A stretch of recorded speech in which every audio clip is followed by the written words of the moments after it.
a todos y todas.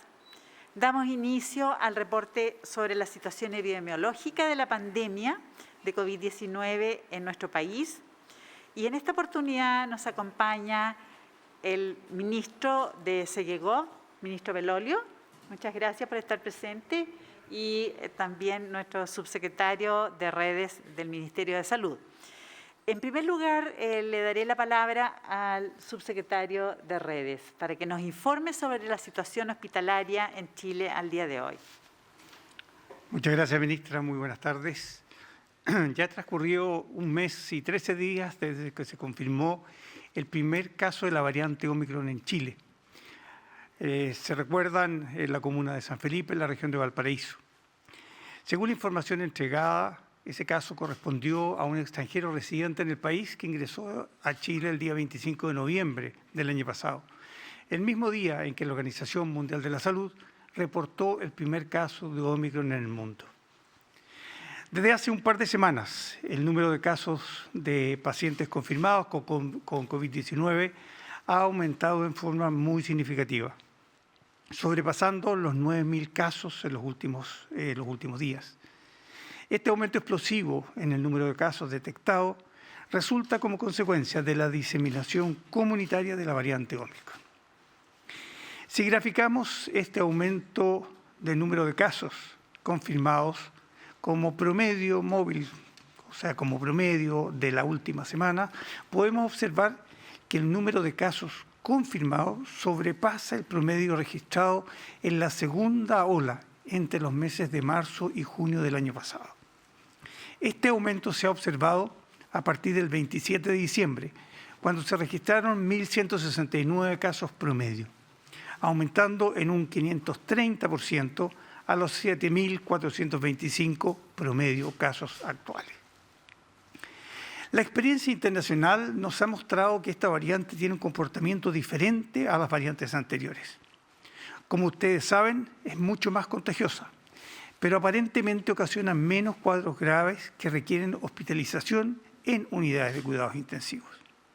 Este distinto comportamiento queda reflejado al observar el número de pacientes que ingresan diariamente a nuestras unidades de cuidados intensivos, el cual se ha mantenido estable y con una leve tendencia a la baja en los últimos 14 días. La semana pasada, en promedio, teníamos 16 nuevos pacientes que ingresaban diariamente a una cama crítica, totalizando 113 pacientes en el país. Esto es 15 menos que la semana anterior. Esta situación de mayor número de contagios, pero de estabilización en el número de pacientes hospitalizados en UCI, se ha observado tanto a nivel país como en la mayor parte de las regiones, incluida la región metropolitana. Aquí en este gráfico podemos observar cómo en línea roja se ve el número de nuevos casos de pacientes Omicron, y en la línea de abajo los pequeños cuadraditos muestran el número de pacientes hospitalizados. Y como vemos, tanto a nivel nacional como en la región metropolitana, hay incluso una pequeña tendencia a la baja. En otras regiones del país, incluidas aquellas con mayor incidencia, como la región de Arica, de Valparaíso y de Magallanes, el comportamiento ha sido enteramente similar. La única que ha tenido un comportamiento un poquito distinto ha sido Antofagasta, en donde el aumento de contagios se ha asociado, en este caso, a un leve aumento de casos, que ha sido de solo 9 en las últimas 2 semanas. Tal como lo hemos señalado en ocasiones anteriores, desde hace semanas nos hemos venido preparando para dar respuesta a este aumento del número de contagios. En la actualidad, el sistema integrado público-privado cuenta con 2.100 camas UCI habilitadas, de las cuales 1.788 se encuentran ocupadas, representando un 85% de ocupación a nivel nacional. De estas, aproximadamente 1.800 camas que hoy día están siendo ocupadas, 417 corresponden a pacientes con COVID-19, y esto representa solo un 23% del total de hospitalizados, situación muy distinta a la que veíamos en mayo o junio del año pasado.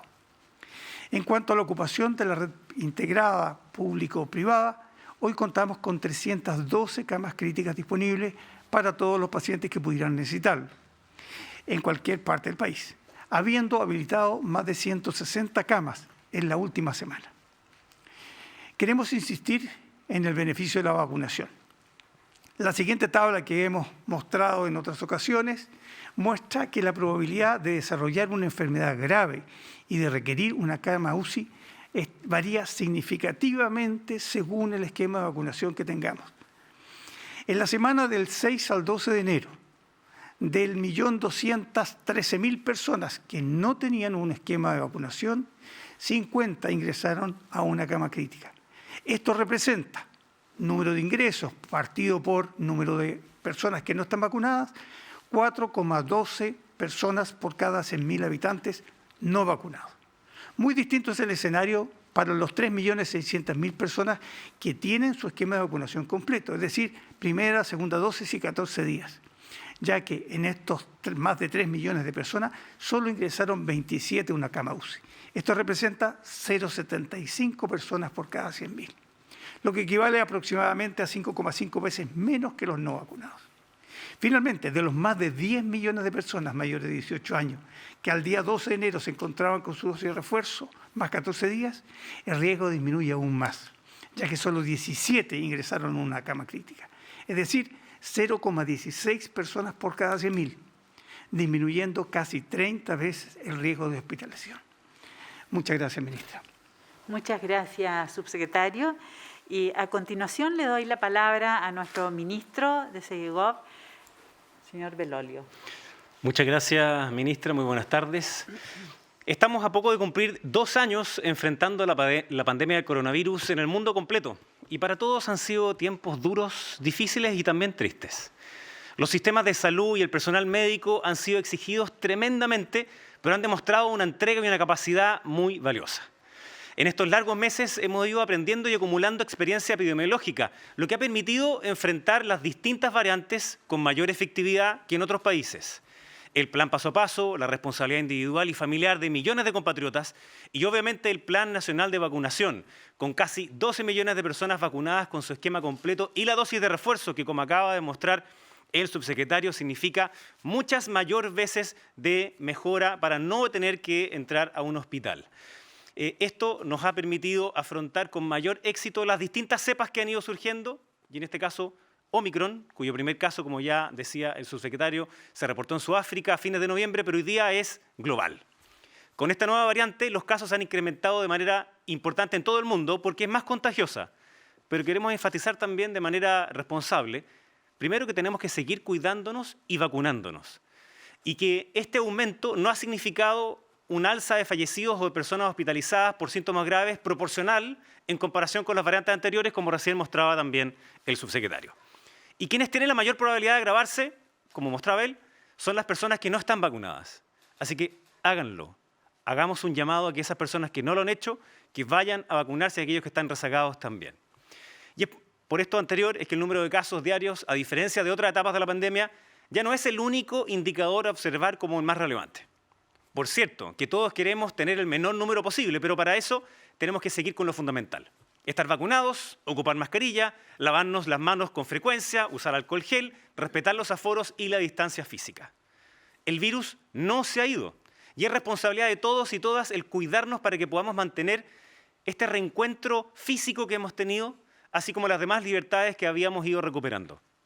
Como gobierno, reforzaremos siempre la comunicación de riesgo para que cada persona que esté en Chile o que viaje a Chile conozca las medidas de autocuidado y los pasos que debe cumplir y seguir pensando siempre en que si yo me cuido, estoy cuidando a otros, sobre todo a las personas que más quiero.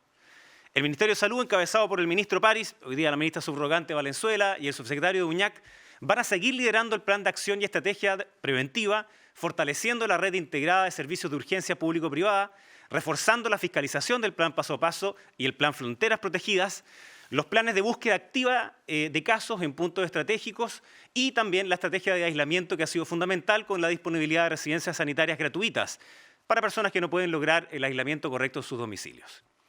Algunas de estas medidas y nuevas vienen implementándose a lo largo de la pandemia con recomendaciones del Consejo Asesor COVID y otras recogen las experiencias eficaces en Canadá, Estados Unidos, Israel y países de Europa como Alemania y España que han funcionado de manera positiva. Necesitamos que las personas que están rezagadas, como decíamos antes, con su plan de vacunación, actúen. No lo hagan solamente por tener el pase de movilidad, háganlo por ustedes. Háganlo por prevenir enfermarse. No esperen a estar contagiados para lamentarlo. Vacúnate por tu vida y la vida de los demás. Contribuyamos a sumar un clima de responsabilidad y no de alarmismo, sobre todo al comparar el escenario presente de la pandemia y el aumento de casos Omicron con el número de personas vacunadas que tiene Chile y otros indicadores relevantes como el total de quienes son hospitalizados. Si sumamos fuerzas entre todos, podremos multiplicar el mensaje de responsabilidad y comunicación de riesgo a la mayor cantidad de personas posible, porque la pandemia está lejos de terminar.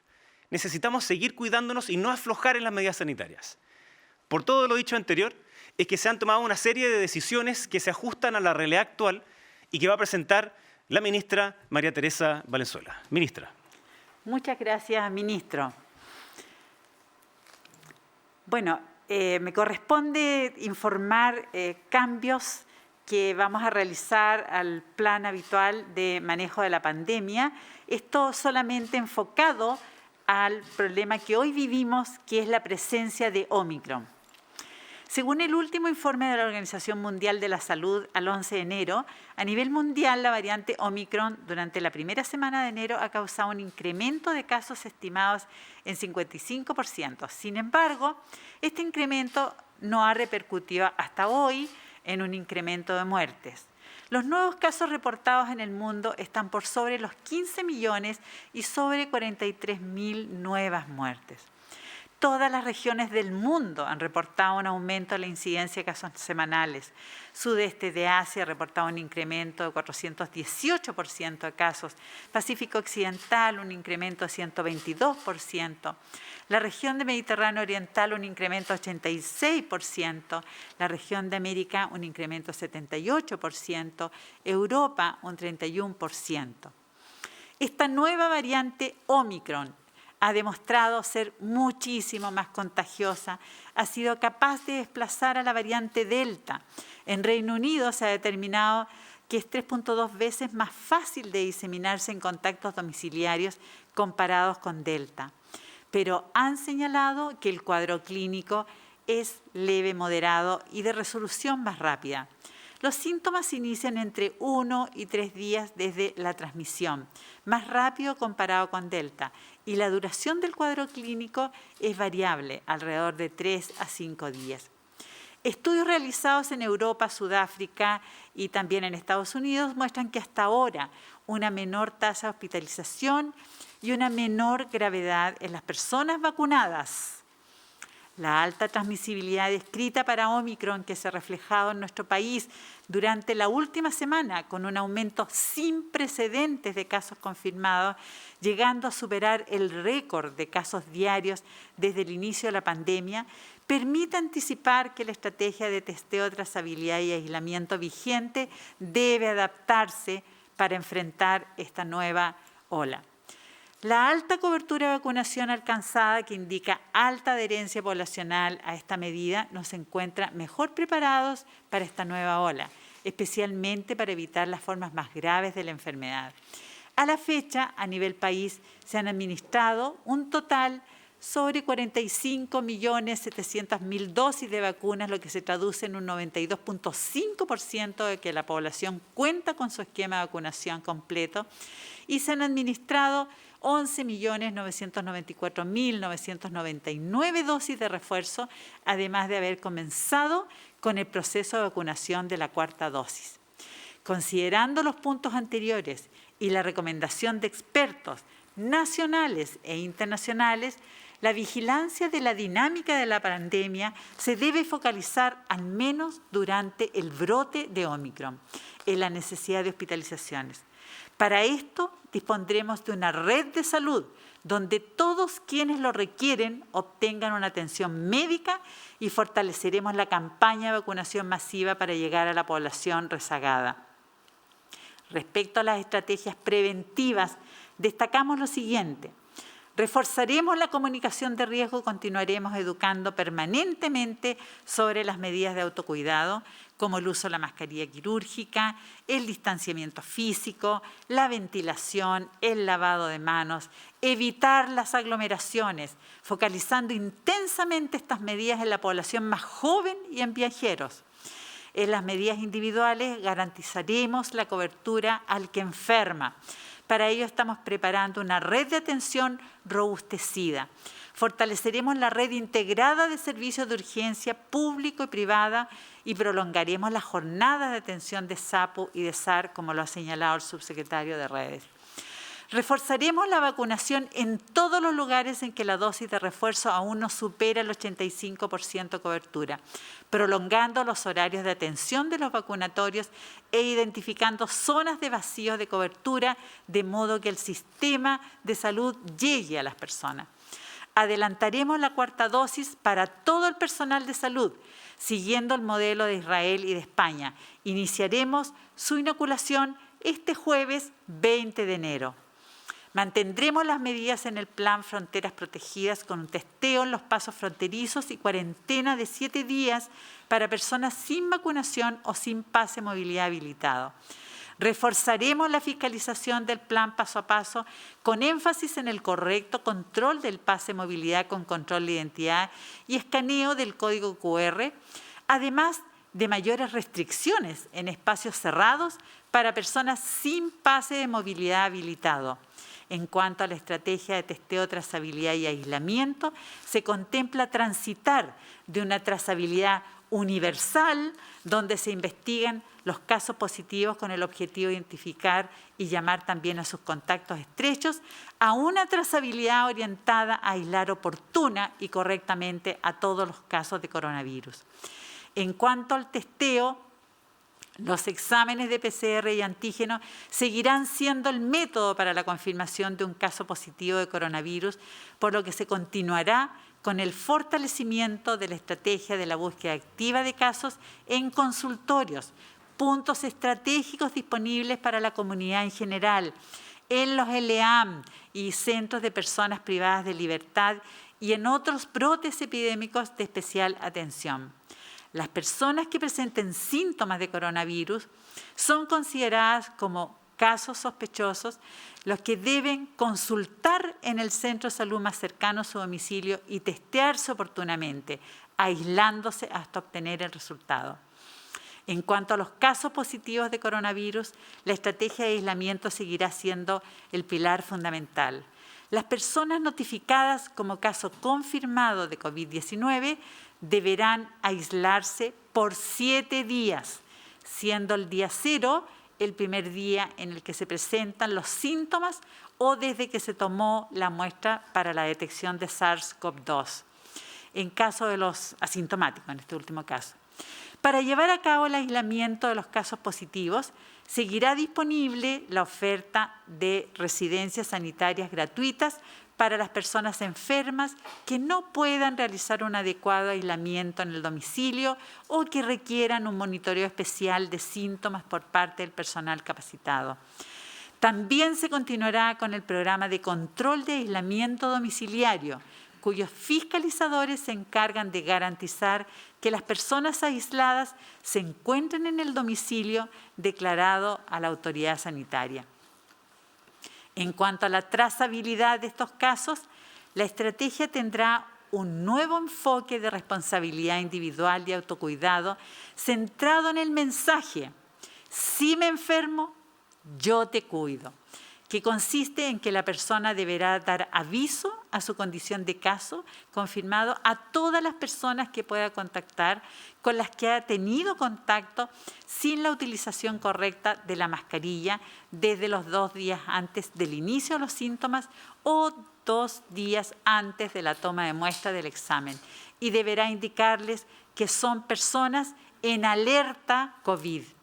Estas personas en alerta COVID deberán seguir una serie de recomendaciones con el objetivo de cuidarse a ellos mismos, a sus seres queridos y a la comunidad en general, entre ellas. Realizarse un examen de PCR o antígeno al 5º día de haber estado en contacto con el caso. Si presenta síntomas, debe testearse de inmediato. Extremar las medidas de autocuidado, sobre todo el uso correcto de mascarilla quirúrgica, evitar actividades masivas, lugares aglomerados, lugares sin ventilación y preferir el teletrabajo en la medida de lo posible.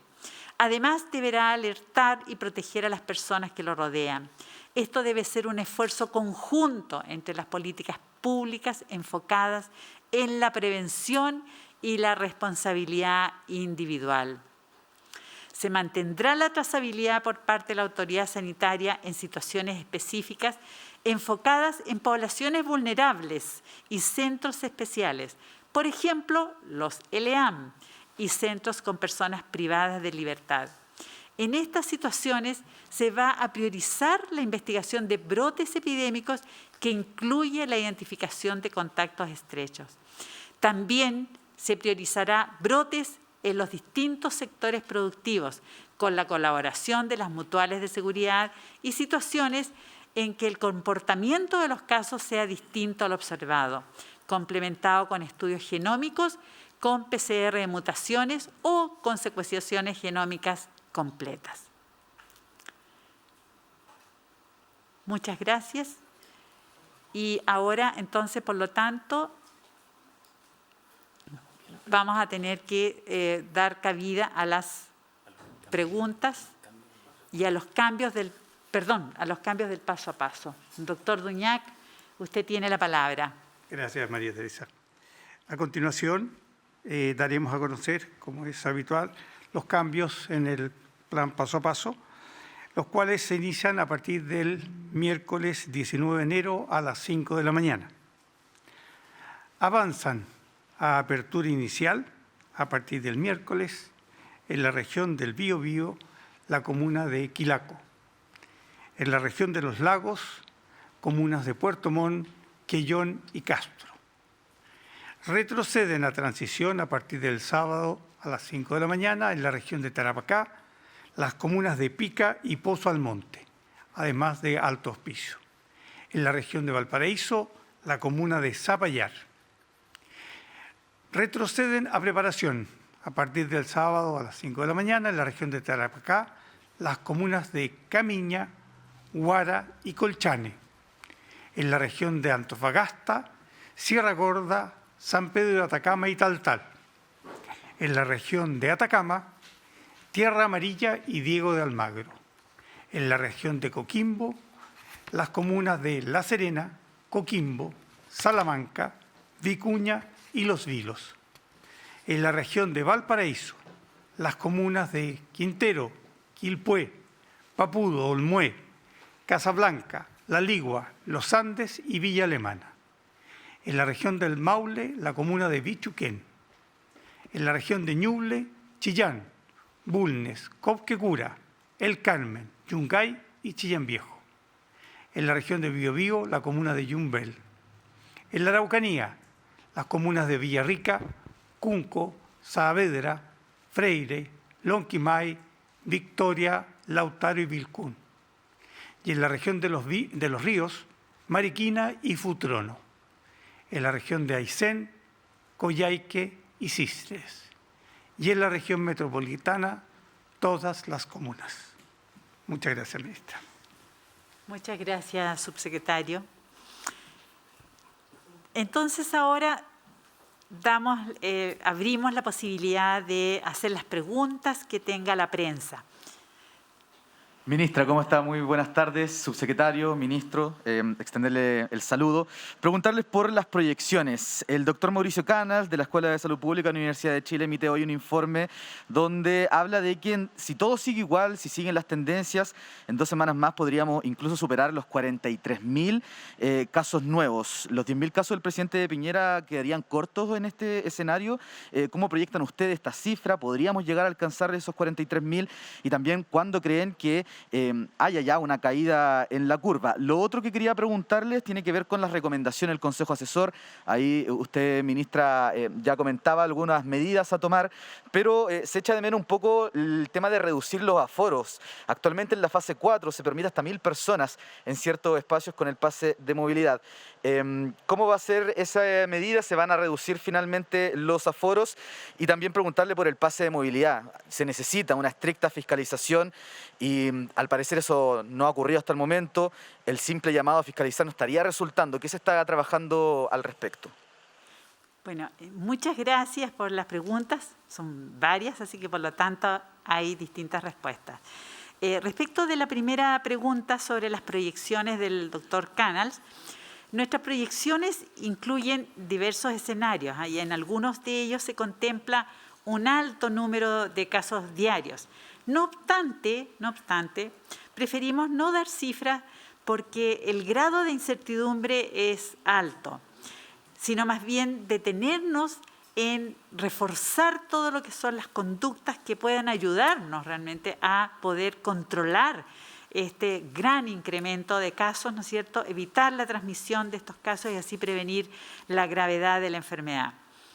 Esas mismas proyecciones, en todo caso, nos dan información valiosa, muy valiosa, para preparar diversas estrategias de respuesta a la pandemia, como por ejemplo estimar las necesidades de exámenes, de recursos hospitalarios, que eventualmente se podrían llegar a requerir. Dicho esto, el escenario que usted menciona se podría justificar bajo los parámetros incluidos en este modelo y es una alternativa eventual. Sin embargo, en un contexto en el cual se están tomando nuevas acciones, como ya hemos escuchado, ¿no es cierto?, en este espacio, esperamos que efectivamente poder quebrar un poco la tendencia de este gran ascenso de casos, pero que como ya hemos visto es un problema mundial, es un problema que ya conocemos lo que han vivido los países europeos, ¿no es cierto?, en Estados Unidos, o sea, en América del Norte, entonces también en nuestra propia América Latina. Entonces, por lo tanto, a veces es muy difícil que podamos vivir en una burbuja. Asimismo, el impacto en nuestro programa de vacunación, por ejemplo, que tiene características únicas, tanto por las vacunas usadas como por las altas coberturas que hemos obtenido, ¿no es cierto?, sobre el 90%, lo que también podría tener un impacto positivo que vaya en la línea de poder modificar eventualmente las estimaciones de los peores escenarios. Lo que esperamos tanto en las medidas que estamos anunciando hoy, como por los avances de la vacunación, así como también proteger a nuestro personal de salud de la forma más oportuna y llamando a las personas que intensifiquemos todas las medidas de autocuidado, es que nuestro brote esperamos que sea menos intenso que el observado en otros países. Y resulta respecto del punto de las aglomeraciones, poder disminuir los aforos, bueno, lo estamos viendo y ajustando todo esto en base al paso a paso. Y con eso hemos recibido noticias quizás no muy agradables, ¿no es cierto?, pero que tenemos que ajustarnos a esta realidad. Gracias. Respecto al pase de movilidad, ministra, que daba esa pregunta, si es que se va a hacer algo más que solamente el llamado para que los locatarios lo fiscalicen. Efectivamente, acá el llamado es que haya un control muchísimo más estricto sobre el pase de movilidad, pero también es importante hacer un llamado especial a las personas que asistan a restaurantes, a cines, a pubs, que claramente cada uno de nosotros nos preocupemos de solicitarle a las personas a nuestro ingreso que nos controlen el pase de movilidad y también que certifiquen que ese pase de movilidad corresponde a mi persona mediante mi cédula de identidad. Entonces, por lo tanto, aquí está todo un llamado, digamos, a fomentar, reforzar todo lo que es la fiscalización, pero como sabemos, necesitamos de la autorresponsabilidad y de la colaboración de toda la ciudadanía y también en especial quienes son los dueños de locales que puedan claramente dar cuenta de que efectivamente están contribuyendo, porque lo que se está haciendo es por toda nuestra población, es por nuestro país. Así que, por lo tanto, llamamos a la colaboración de todos los ciudadanos. ¿Qué tal, ministro, subsecretario? ¿Cómo están? Muy buenas tardes. Comité de expertos han reiterado el hecho de poder retomar con urgencia la modalidad de teletrabajo, esto para poder evitar la exposición al virus y también ante el escenario del aumento sustantivo de los casos. ¿El Ministerio de Salud hace parte también esa recomendación o ese llamado a los empleadores también para poder adoptar esta medida, también haciendo o recordando, como lo fue en algún minuto, en los momentos más críticos de la pandemia? Muchas gracias. Muchas gracias por su pregunta y la va a contestar el ministro Belolio. Muchas gracias, ministra. Una sola cosa con respecto a lo de antes cuando se hablaba sobre los aforos, solo para poner un ejemplo, en eventos con interacción, como podía ser un matrimonio u otro, en fase 4, que era la que estaba en la región metropolitana hoy día y hasta el día miércoles, eran 1.000 personas con pase de movilidad y ahora se va a reducir a 200 personas con pase de movilidad. Lo mismo con respecto, por ejemplo, a un estadio, en donde era un 70% del aforo en un estadio, y hoy día va a pasar a 60%, pero si hay venta de alimentos baja a un 40%. Es decir, el mismo plan paso a paso lo que hace es reducir los aforos dada la mayor circulación del virus. Y con respecto al teletrabajo, sin lugar a dudas hay algunos ámbitos en los cuales esto se puede hacer. Y por tanto, si es que es posible de hacer, la recomendación es que lo hagan, que se puedan poner de acuerdo entre el empleador y, por supuesto, el trabajador, de forma de poder reducir la movilidad y, en este caso, reducir entonces la cantidad de contagios. Sabemos, eso sí, que también hay muchísimas otras áreas que no pueden hacer el teletrabajo y ahí entonces hacemos este llamado a reforzar las medidas de autocuidado, que tal como se han repetido acá, es la ventilación, es el uso correcto de la mascarilla, es el lavado frecuente de manos, el uso de alcohol gel y, de nuevo, insistir en la vacunación, sobre todo aquellas personas que no están vacunadas. Muchas gracias, ministro. Por favor, la próxima pregunta. Sí, buenas tardes. Es respecto a las personas no vacunadas. ¿Qué va a pasar con ellos? Porque, por ejemplo, varios expertos dicen que hay que restringirlos aún más. Incluso en otros países le suman más impuestos a estas personas. ¿Qué van a hacer ustedes como Ministerio de Salud en esa materia? Gracias por la pregunta y la va a responder el subsecretario Duñac. Sí, este es un tema que ha sido ampliamente discutido y nosotros venimos discutiéndolo con el Comité Asesor de Vacunas desde hace un largo tiempo. La recomendación en general es, y con la cual nosotros también concordamos, puede continuar con nuestro proceso voluntario. Dado que tenemos altísimas tasas de vacunación, como lo mostraba la ministra hace un rato, sobre el 92,5% de nuestra población tiene el esquema completo. Por otro lado, la cultura de vacunación que existe en nuestro país favorece que este tipo de iniciativas sean definidas como alternativas de tipo voluntaria. La obligatoriedad, en cambio, se suele usar en poblaciones en las cuales no tienen esta cultura. Poblaciones que no, situación, digamos, que no sucede en nuestro país. Nosotros desde muy chiquititos empezamos con nuestros programas obligatorios de vacunación y, por tanto, la tenemos incorporada dentro de nuestro quehacer habitual. En nuestro caso, el pase de movilidad es la forma que tenemos de poder restringir algunas actividades para aquellas personas que no están siendo vacunadas, pero cuando tienen interacción con otras personas, queremos que estas personas evidentemente también actúen como elementos de fiscalización y de control. Existe mucha evidencia, lo mostramos hace un rato a nivel país y también a nivel internacional sobre la efectividad de las vacunas. Y por tanto, nuestro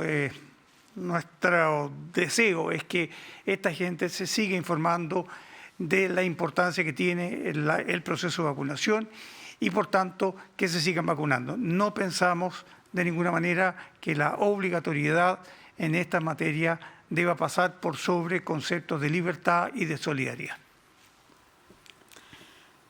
Muchas gracias, subsecretario. Y ahora, una próxima pregunta que exista. Autoridades, sí, muy buenas tardes. Queríamos consultar si se puede proyectar a corto o mediano plazo un colapso de los servicios de atención primaria, esto considerando el aumento de contagios y que los síntomas que se presentan con esta variante son más propios de ser atendidos en servicios primarios. Consultar también si hay datos ya o cifras al respecto. Muchas gracias. Gracias, y la va a responder el subsecretario Duñac. Sí, bueno, como en situaciones anteriores, como Ministerio de Salud siempre hemos estado planificando posibles escenarios y actuando de manera anticipada.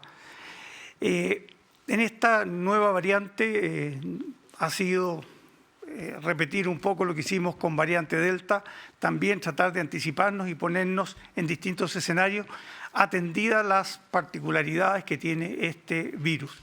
Y gracias a la experiencia internacional hemos podido observar que la evolución de los casos y su comportamiento es afortunadamente distinto. Y eso nos ha permitido diseñar estrategias que nos van a permitir hacer frente a las nuevas exigencias de esta cepa. Es por eso que, como ya lo señalamos, las estrategias deben ir dirigidas fuertemente a la prevención, a través del cuidado personal y a la vacunación. Y paralelamente preparar nosotros todos los niveles de atención de nuestra red asistencial, tanto primario como secundario y terciario. En este contexto lo hemos dicho anteriormente, pero estamos fortaleciendo las estrategias implementadas en la atención primaria de salud, como por ejemplo aquellas de entregar recursos a través de programas de reforzamiento, de contratación de personal para la atención primaria, reforzar las estrategias de atención domiciliaria. Vamos a hacer extensión de los horarios de los servicios de urgencia de la atención primaria, también con los SAR, los servicios de alta resolutividad. Vamos a separar las atenciones de las personas con patología respiratoria de aquellas sin patología respiratoria y también implementar nuevamente las unidades de observación prolongada asociadas a la atención primaria. Y vamos a reactivar la red integrada de urgencias que nos ha permitido trasladar en aquellos casos más graves desde la atención primaria hacia los hospitales. De modo tal de que todas estas medidas nos permitan hacer frente de manera adecuada, una vez más, a la demanda que nos está imponiendo esta nueva variable. Pero antes de terminar, me gustaría recordar que las unidades de emergencia hospitalarias son para las situaciones que tengan peligro evidente e inminente de vida de las personas. ¿Y esto por qué? Porque si cualquier persona por cualquier síntoma va a consultar al servicio de urgencia, va a terminar atochando en nuestro servicio de urgencia. Es por eso que para aquellas patologías que no son de una extrema gravedad, por favor, no acudan a los servicios de urgencia, sino que traten de resolver su atención en los más cerca de su domicilio, en la atención primaria. Para eso, como digo, hemos tratado de reforzar estos servicios, hemos tratado de resolver, de ampliar los horarios, de modo tal de que ustedes se puedan atender en forma más cómoda cerca de su domicilio y probablemente también con menor tiempo de espera. Muchas gracias, ministra. Muchas gracias, subsecretario. Bueno, y con esto damos terminada esta jornada de hoy, con varias noticias y con la colaboración de todos ustedes, los periodistas, que nos contribuirán a educar a nuestra población, a entregar información sobre todos estos cambios. Muchas gracias.